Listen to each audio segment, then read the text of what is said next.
Hi there and welcome to the allotment on a very sunny May evening.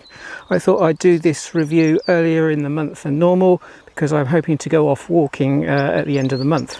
So, welcome to plot 15 and plot 16 month of May update. So plot 15 is starting to fill out. As you can see, the plants that were kindly gifted by Liz and Roger are growing well. So that's the Kohl Rabi, the Romanesco and the Calabrese. This area here you can see is covered in small seedlings. This is mustard seed. I'm using this as a green manure on this bed, so that's good. This side on this bed here I've got some broad beans. Now I did plant broad beans back in October, but unfortunately they didn't come to anything, so I've sown plants every 2 weeks, and each row is 2 weeks apart. And this is the penultimate row here, just under this cloche that I've got, just to give them a bit of protection. The other ones are at home and they're coming up.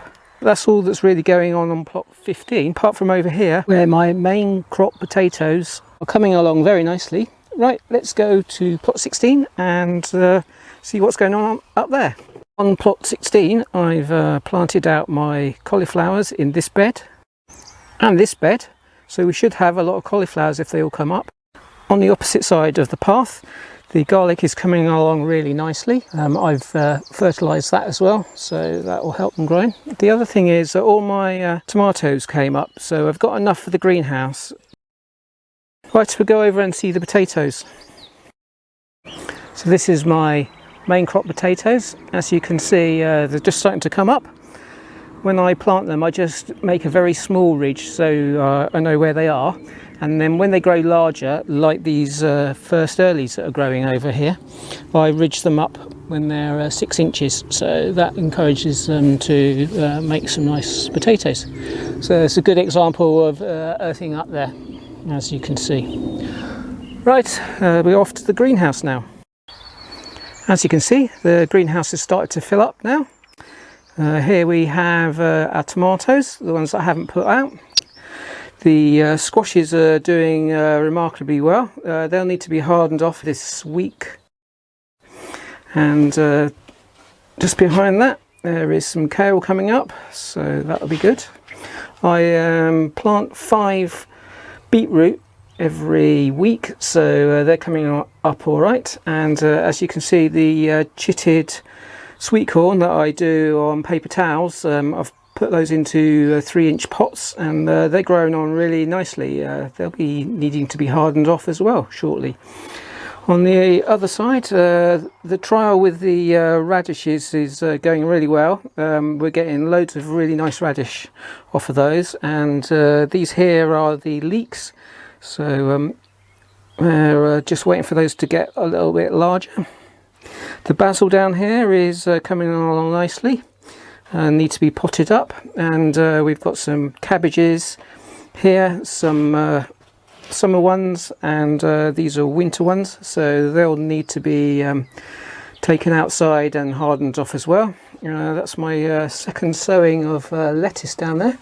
That's doing okay. There's some awesome squashes here, and here's some more lettuce. A job for tonight is to prick those out into little pots and then grow those on.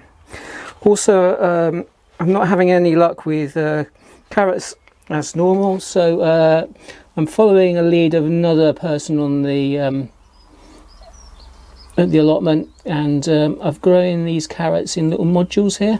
As you can see, there's quite a few that have just come up, so we'll grow those on and then plant those out. And then I've also got some flowers for home and for cutting, and also grown some spring onions. They didn't come up from the that I sowed in the ground, so we'll put those into modules as well. And then we've got another batch of leeks over there, and for home I've also put in some wallflowers. They'll take quite a while, and then we'll be able to put those out in the garden in the autumn. Rhubarb wise, the early rhubarb has seen better days, so I'm just carrying on watering that and not cropping from that. But as you can see, the later variety of rhubarb is coming along very nicely, and we're cropping well out of that. Fruit wise, we can see that we've got some really nice gooseberries here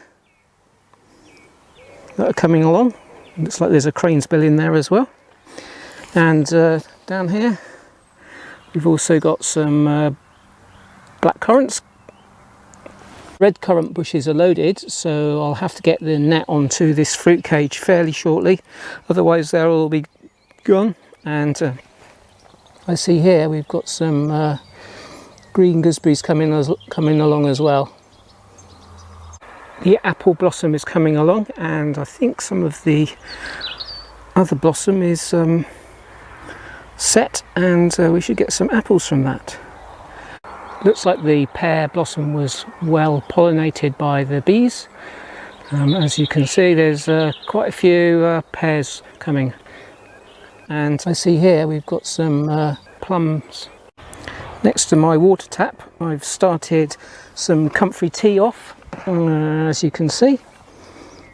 Cut all the comfrey up, put it in water and leave it for 3 weeks. It's coming along nicely. I can smell that for sure because it's very stinky. The other thing I'm trialling this year is a thing called fermented plant juice. I've used nettles here. It only takes a week to produce. You don't produce much, but you water it down 500 or 1000 to 1 and spray it on or water it on. So I'm going to do a trial with this to see how it goes and do a separate video. The only other thing to report on is this bed here, which has onions in, which are all coming along quite nicely, as you can see. But it looks like I'll need to do some weeding on there. The other thing that's been cropping really well is my asparagus. We've had loads of this. I pick this every other day, and just about have it for tea every night. But that's really nice. The other thing here is oregano, which I'll cut and dry before it starts to flower. A nice herb to use in cooking. From the last update, you can see that I've been fairly busy and managed to plant out quite a lot of things, quite a lot more to come. So I think I need to say thank you very much for watching and get my hoe out and start weeding the beds.